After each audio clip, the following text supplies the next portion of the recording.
ఒక్కడే మహత్య కార్యములు చేయువాడు ఆయన కృప నిరంతరం ఉండెను. తన జ్ఞానము చేత ఆయన ఆకాశమును కలుగు చేసింది. ఆయన కృప నిరంతరం ఉండెను. ఆయన భూమిని నీళ్ల మీద పరచినవాడు. ఆయన కృప నిరంతరము ఉండెను. ఆయన గొప్ప జ్యోతులను నిర్మించినవాడు. ఆయన కృప నిరంతరము ఉండెను. పగటి నేలుటకు ఆయన సూర్యుని చేసెను. ఆయన కృప నిరంతరము ఉండెను.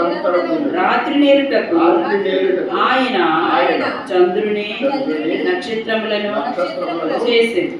ఆయన కృప నిరంతరము ఉండెను. ఐగుప్తు దేశపు తొలిచూరులను ఆయన హతము చేసెను. ఆయన కృప నిరంతరము ఉండెను. వారి మధ్య నుండి ఇశ్రాయేలీయులను ఆయన రప్పించెను. ఆయన కృప నిరంతరము ఉండెను.